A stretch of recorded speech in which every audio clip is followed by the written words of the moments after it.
Viewers দেখুন, এই বনের মধ্যে একটা ঝিরিপথ চলে গেছে।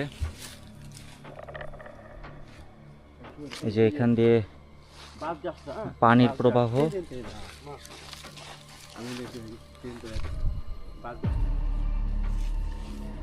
দেখুন কত ঘন বন, বাপরে পুরা ঘন বন,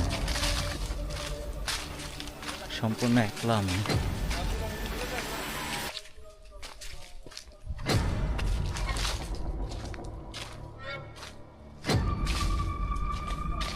কিন্তু একদম ন্যাচারাল, এবং এই জায়গায় আমার মনে হয় আসলে ঢাকা থেকে এই জায়গায় খুব একটা মানুষ আসে না।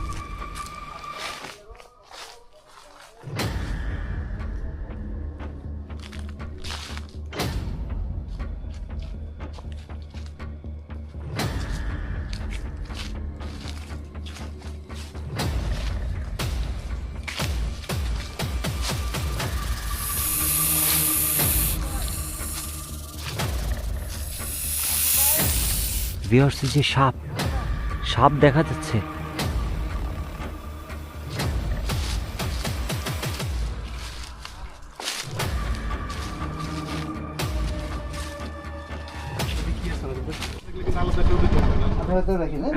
নিহাত সরকার চলে আসছে আমাদের সাথে, আমাদেরকে ফলো করতেছিল। সে কট কে আসছে? আমরা এখন নামবো নিচে, এরকম জায়গা।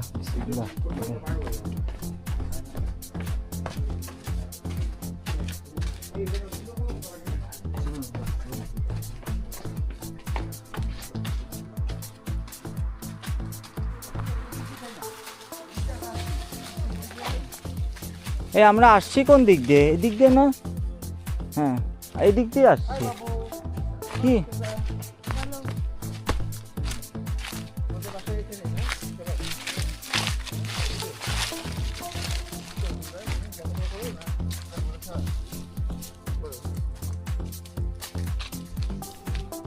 তবে আমাদের বহনকারী সিএনজি চালকের সাথে কথা বলে যেটি জানতে পারলাম যে এইখানে একটি রেস্ট হাউস রয়েছে, অথবা চাইলে আপনারা স্থানীয়দের ঘরেও থাকতে পারেন। তবে নিরাপত্তার বিষয় কতটুকু নিশ্চিত সে বিষয় বলতে পারছি না, যদিও এখানে বিজিবি ক্যাম্প রয়েছে।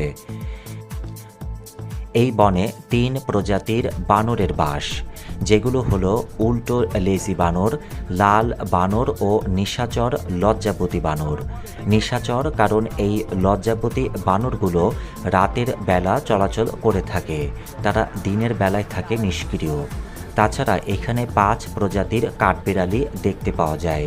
সরেজমিনে গিয়ে বনটি ঘুরে আমরা কিছু কাঠবিড়ালি, টিয়া পাখির ডাক এবং সাপ দেখতে পেয়েছি। বিরল প্রজাতির মালয়ান বড় কাঠবিড়ালি একমাত্র এই বনেই পাওয়া যায়। বন্যপ্রাণীর মধ্যে উল্লেখযোগ্য আরও রয়েছে মুখ পোড়া হনুমান, চশমা পরা হনুমান, উল্লুক, মায়া হরিণ, মেছো বাঘ, দেশি বন শূকর, গন্ধগোকুল, বেজি, সজারু ইত্যাদি।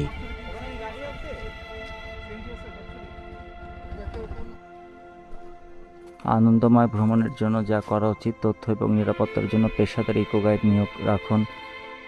নির্ধারিত ফি, নির্ধারিত ট্রেইল ধরে হাঁটুন। পিকনিকের জন্য শুধুমাত্র নির্ধারিত পিকনিক স্পট ব্যবহার করুন।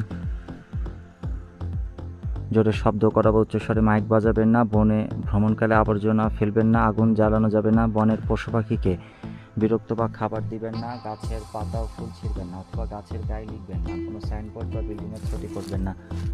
এটা হচ্ছে USAID, অর্থাৎ United states agency international development, আমেরিকার জনগণের পক্ষ থেকে USAID আর কি। যাই হোক, এটা হচ্ছে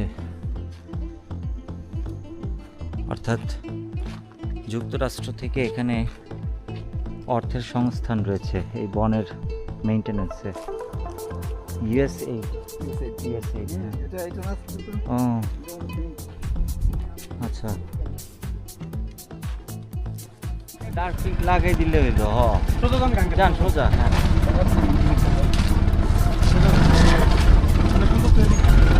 এই গাছটা মরে গেছে, এই যে গাছ, আর ওইটা পরিত্যক্ত বাড়ি, এবং গাছগুলো দেখুন।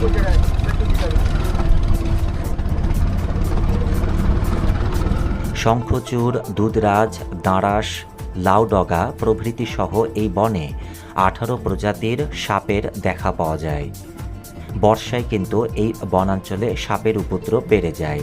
যদি আপনারা বর্ষা মৌসুমে এই প্রত্যন্ত এলাকায় অবস্থিত এই ঘন বনাঞ্চলটি ঘুরতে যান, তাহলে অবশ্যই জোকের কামড় থেকে বাঁচবার জন্য প্রয়োজনীয় ব্যবস্থা, যেমন লবণ মেখে যাওয়া এবং সাপের আক্রমণ থেকে নিজেকে রক্ষার জন্য আপনারা বড় ধরনের বুট পরে যেতে পারেন।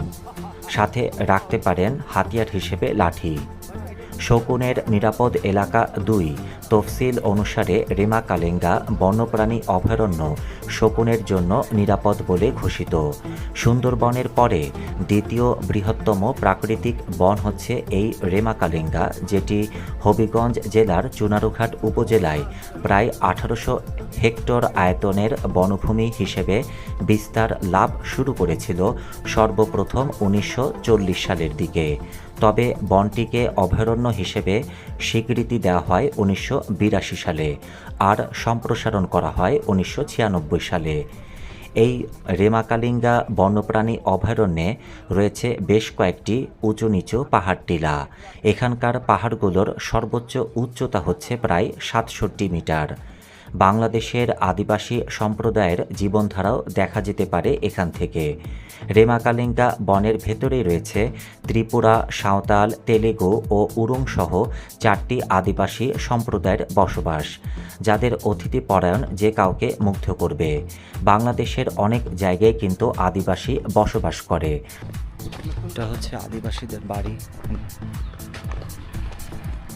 তবে এই এলাকায় যেহেতু পর্যটকদের আনাগোনা কম, সরেজমিনে গিয়ে দেখতে পেলাম যে আমাদেরকে দেখে তারা অনেকটা খুশি হয়েছে, কারণ তারা হয়তো এতটা পর্যটক দেখতে পায় না। এটিও একটি কারণ হতে পারে তাদের অতিথি পরায়ণ হবার। বাংলাদেশের অনেক অঞ্চলে কিন্তু তারা তেমন একটা অতিথি সুলভ আচরণ করে না। এই উপজাতিদের জায়গায় গিয়ে যেটি দেখতে পেলাম যে তাদের জন্য যে নির্ধারিত আবাসস্থল, তার পাশেই রয়েছে একটি পুকুর। যে পুকুর থেকে খাবার পানি সরবরাহের জন্য একটি নল সৃষ্টি করা হয়েছে, যে নল দিয়ে 24 ঘন্টায় এই রকম সুপেয় পানি বের হতে থাকে, যেটি সম্পূর্ণরূপে বিশুদ্ধ। আমরা নিজেরাও সেই পানির স্বাদ উপভোগ করলাম এবং এটি মনে করলাম যে এই পানিতে কোনো পানিবাহিত রোগের উপদ্রব নেই, কারণ জায়গাটি পরিষ্কার পরিচ্ছন্ন এবং পুকুরটিও বেশ পরিষ্কার ছিল। নামেন, নিচে নামেন, নিচে নামেন।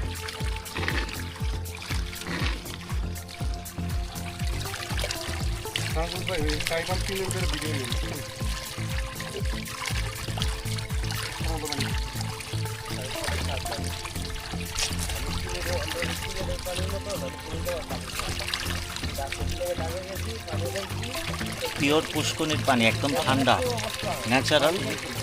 এটা পরিশোধিত পানি, খাওয়ার যোগ্য। আপনি দেখেন যে অর্কিড গাছ, ন্যাচারাল অর্কিড। তুমি উপরে তাকে না বলবে অর্কিড গাছ। এই পানিটা সম্পূর্ণ মাটির নিচ থেকে আসছে এবং এখানে কোনো টিউবওয়েল নেই, যে এভাবেই পানি আসতে থাকে।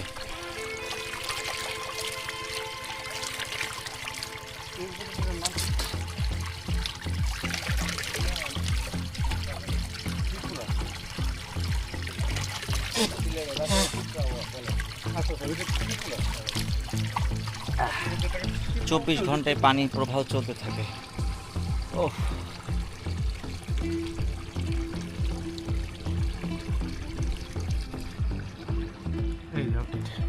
এটা এটা লাগাইলে এখন গাছ হইব।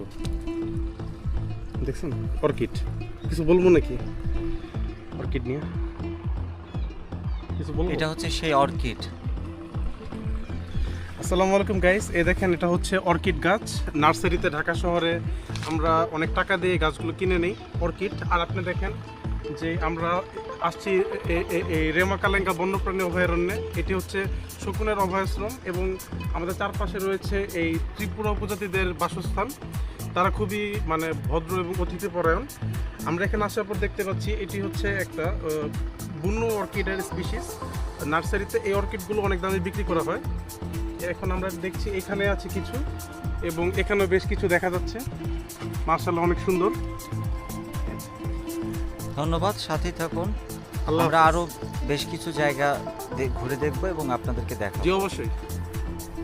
তারপরে অর্কিডটা দেখতে এই অভয়ারণ্যে 638 প্রজাতির উদ্ভিদ, গাছপালা, লতাপাতা আছে, যার মধ্যে উল্লেখযোগ্য উদ্ভিদগুলো হচ্ছে আওয়াল, সেগুন, কাঁকড়া, নেওর, হাড়গাজা, গন্ধরুই, হরিতকি, বহেরা, জাম, ডুমুর, কাঁঠাল, চাম কাঁঠাল, কাউ, কদম, রাতা, চিকরাশি, চাপালিশ, নিম, বনমালা ইত্যাদি। তবে বাজারে সেগুন গাছের কদর থাকায় এই সেগুন গাছগুলোই কিন্তু মূলত বনদস্যুরা কোনো প্রকারের অনুমতি ছাড়াই নিজেদের মতন করে কর্তন করে নিয়ে যায়। হরিতকি, আপনারা অনেকেই হয়তো এই ঔষধি বৃক্ষের নাম শুনেছেন। এই হরিতকি বৃক্ষগুলো এই রেমাকালেঙ্গা বনেই রয়েছে।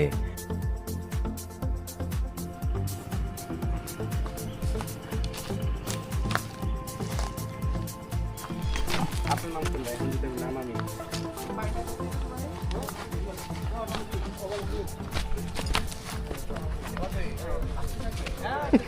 উঠে গেছি ভাই। বাঙালিরা দাবায় রাখতে পারবো না ভাই। ভাই, পাকিস্তানিরা পারলো না, ভারতীয়রা পারলো না, হ্যাঁ, এই গাথা পারবো ভাই তো। নাজমুল ভাই, বাঙালিরা দাবায় রাখতে পারবো তো? সেই জায়গা। উফ, অস্থির অস্থির। কেন স্থানীয়রা থাকেন একদম রিমোট এরিয়া। কি সুন্দর। ইয়েস, বান্দা আসো, কিছু বলবে না।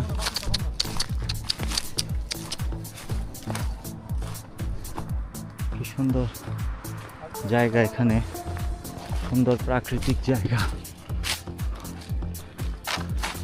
কত ধরনের গাছ। নো, সাইডটা নিয়ে এসে ভালো ছিল। এই কাছেই। অভয়ারণ্যে আছে 7 প্রজাতির উভচর প্রাণী, 18 প্রজাতির সরীসৃপ, 167 প্রজাতির পাখি, যেমন ভীমরাজ, পাহাড়ি ময়না, কাউ ধনেশ, বনমোরগ বা মুরগি, ফোটাকান্টি, সাতভরলা, শ্যামা, শালিক, শামুক খাউরি, টুনটুনি ইত্যাদি। রেমাকালেঙ্গাতে দেশের বিপন্ন প্রায় পাখি শকুনেরও দেখা পাওয়া যায়। দেশে এখন মেরে কেটে 500টিরও মতন শকুন বেঁচে আছে, যার 100টিরই বসবাস এই বনে। অর্থাৎ এই বনে শকুনের সংখ্যা 100। ভাবা যায় যে এই বিলুপ্ত প্রায় প্রাণীগুলোর সংখ্যা মোটামুটি গণনায় করা যায় যে আসলে কত সংখ্যক শকুন অথবা অন্যান্য প্রাণী বসবাস করছে এই সকল বনাঞ্চলে। এই রকম অনেক প্রাণী রয়েছে যারা বর্তমানে বিলুপ্তপ্রায় হয়ে গেছে। সঠিক প্রজনন এবং পরিবেশগত বিপর্যয়ের অভাবে এই প্রাণীগুলো ঠিকভাবে প্রজনন করতে পারে না, বিধায় তাদের বংশধরগুলো একেবারে নিশ্চিহ্ন হওয়ার পথে। 37টি প্রজাতির স্তন্যপায়ী প্রাণীও আছে। তার মধ্যে উল্লেখযোগ্য প্রাণী হচ্ছে বন্য শূকর, কালো বন্য শূকর সাদা, বানর হনুমান, মুখপোড়া হনুমান, খরগোশ, ছোট হরিণ, মেছো ভাগ, মেছো বিড়াল, বন কুকুর বা রামকুত্তা। এই বনে 3 প্রজাতির বানরের বাস, যেগুলো হলো উল্টো লেজি বানর, রেসাস ও নিশাচর লজ্জাপতি বানর। তাছাড়া এখানে 5 প্রজাতির কাঠবিড়ালি দেখা যায়। এটা একটা ঘর বানাচ্ছে। আপনারা তো মানে বাংলাদেশি, আপনাদের জাস্ট বানাইতে আসছে কারিগর না? আমরা মিস্ত্রি। আচ্ছা আচ্ছা। বসেন। না না ভাই, আমরা দেখি। যে এভাবে এই যন্ত্রপাতিগুলো দিয়ে বাড়ি বানানো হয়। এর মধ্যে বিরল প্রজাতির মালয়ন বড় কাঠবিড়ালি একমাত্র এই বনেই পাওয়া যায়। বন্যপ্রাণীর মধ্যে উল্লেখযোগ্য আরও রয়েছে মুখ পোড়া হনুমান, চশমা পরা হনুমান, উল্লুক, মায়াহরিণ, মেছোবাঘ, দেশি বন শূকর, গন্ধগোকুল, বেজি, সজারু ইত্যাদি, কোবরা, দুধরাজ, দাস, লাউডগা প্রভৃতি সহ এই বনে 18 প্রজাতির সাপের দেখা পাওয়া যায়। অবহেলায় গত কয়েক বছর ধরে অবিরতভাবে চলছে গাছ কাটা ও বনের নানা সম্পদ আহরণ। প্রতিনিয়তই গাছ কেটে পাচার করা হচ্ছে। গত 5 বছর অর্থাৎ 2021 থেকে 2025 সন রেমাকালেঙ্গা ও সাতছড়ি রেঞ্জের বিভিন্ন বিটে প্রায় 5 সহস্রাধিক অর্থাৎ 5000-এরও বেশি গাছ কাটা হয়েছে বলে ধারণা করা হচ্ছে। যে সময় বনগুলো থেকে কমপক্ষে 50 কোটি টাকার বনজ সম্পদ পাচার হয়েছে বলে অভিজ্ঞ মহল মনে করছেন। এভাবে চলতে থাকলে বনাঞ্চল, বৃক্ষ ও জীববৈচিত্র্য শূন্য হয়ে পড়বে। এই প্রাকৃতিক সম্পদকে বাঁচাতে হলে সরকারকে প্রয়োজনীয় ব্যবস্থা নিতে হবে। আপনারা অনেকেই হয়তো মনে করতে পারেন যে এই বনাঞ্চল সংরক্ষণের গুরুত্ব কী। এই গাছে প্রচুর টিয়া পাখি আমরা আসার পর থেকেই ডাকাটাকে শুরু করেছে।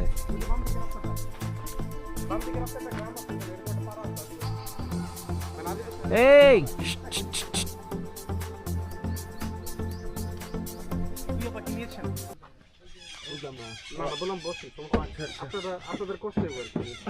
ওই যে আমরা চলে আসছি, এখন ডাকতেছে টিয়া। টিয়াটা টিয়া পাখি এই বনাঞ্চলগুলোই কিন্তু আমাদের প্রাকৃতিক দুর্যোগ থেকে দেশের মানুষকে রক্ষা করে, আমাদেরকে অক্সিজেন দেয়, আমাদেরকে বিভিন্ন প্রাকৃতিক সম্পদের যোগান দেয় এবং আরও নানাবিধ অর্থনৈতিক উন্নয়নে গুরুত্বপূর্ণ ভূমিকা পালন করে থাকে এই বনাঞ্চলগুলো।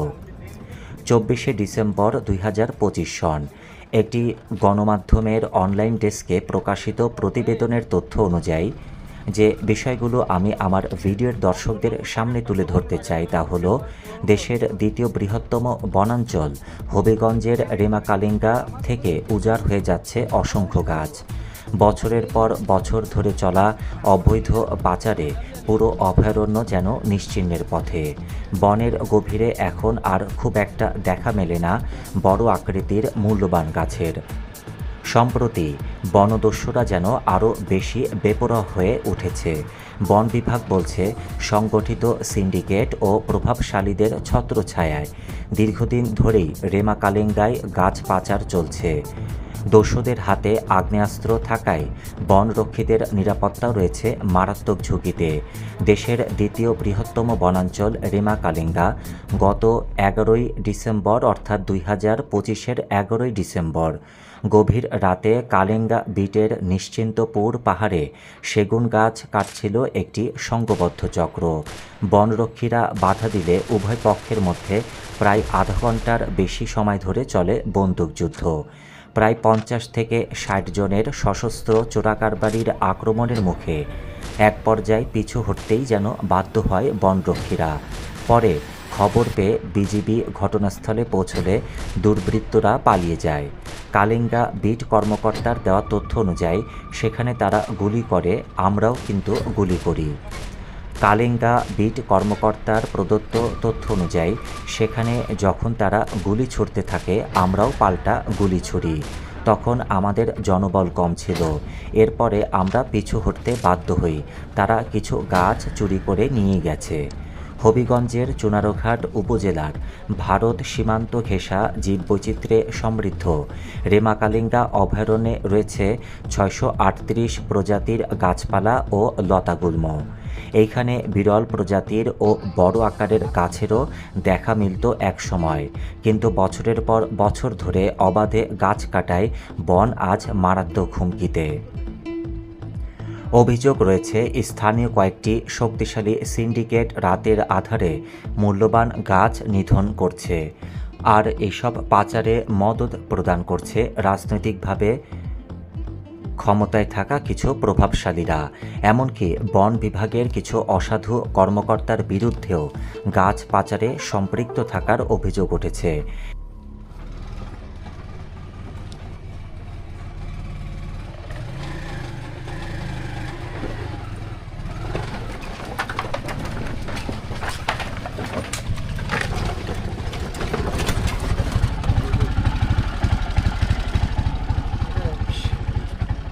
কি নাম তোমার? তোমার নাম কি বাবু? ভয় পায় বাচ্চা। এই বাচ্চা ভয় পাইতাছে। না বাবা ভয় পায় না। আমরা ঘুরতে ছবি ছবি তোমরা সবাই হাসো। তোমরা সবাই হাসো। তোমরা সবাই হাসো। ছবি ছবি ছবি ছবি তুলি ছবি। ছবি ছবি সুন্দর সুন্দর সুন্দর হাসো তোমরা হাসো। এবার বুঝতেছো। তোমার নাম কি বাবু? কি নাম? তোমার নাম কি? তোমার নাম কি? দীপ্ত। কোন ক্লাসে পড়ো?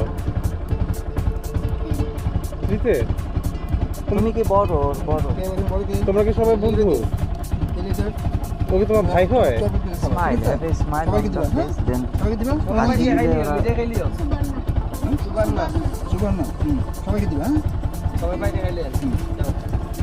তুমি ভয় পাইছো কেন?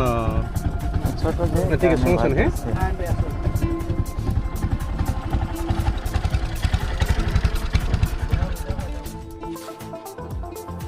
স্থানীয়দের সাথে আলাপচারিতায় জানা গেছে 10 বছর আগে অর্থাৎ প্রায় 2015 সনে যে গাছগুলো ছিল বর্তমানে তা অনেকগুলোই কমে গেছে। কিছুদিনের ব্যবধানেই তারা অনুধাবন করেছেন বন থেকে অনেক গাছ কমে গেছে। বনভূমির গাছ পাচারে অন্যতম বড় সিন্ডিকেট গড়ে তুলেছে উপজেলার আমতলা গ্রামের এক ব্যক্তি, যার বিরুদ্ধে গাছ পাচারের পাশাপাশি মাদক ও অস্ত্র আইনে রয়েছে অন্তত 7টি মামলা। বিগত 2024-এর জুলাই অভ্যুত্থানের পর গাছ পাচারকারীদের দৌরাত্ম্য যেন আরও বেড়েছে। বন বিভাগ জানায় প্রায় দস্যুরা বন কর্মকর্তাদের হুমকি প্রদান করছে। এতে চরম নিরাপত্তাহীনতায় ভুগছেন বনরক্ষীরা। অর্থাৎ আমাদের দেশের বনাঞ্চলে যে বনরক্ষী রয়েছে তারা যথেষ্টভাবে প্রশিক্ষণ প্রাপ্ত হয়তো বা নয়, অথবা তাদের কাছে পর্যাপ্ত অস্ত্রপাতিও নেই, যার জন্য তারাও ঠিক মতন পেরে উঠতে পারেন না এই সকল বনদস্যুদের সাথে। কারণ এই বনরক্ষা কর্মকর্তাগণই কিন্তু সর্বক্ষণ বনগুলো সংরক্ষণে বেশি মাত্রায় ভূমিকা পালন করছেন অন্যান্য ডিফেন্স বাহিনীর তুলনায়। হবিগঞ্জ রেমাকালেঙ্গা ডেপুটি রেঞ্জারের দেওয়া তথ্য অনুযায়ী আমরা এই গাছ পাচারকারীদের সঙ্গে পারি না, চাকরি করার উদ্দেশ্যে আমরা এসেছি, অনেক কিছুই সহ্য করে নিতে হয়।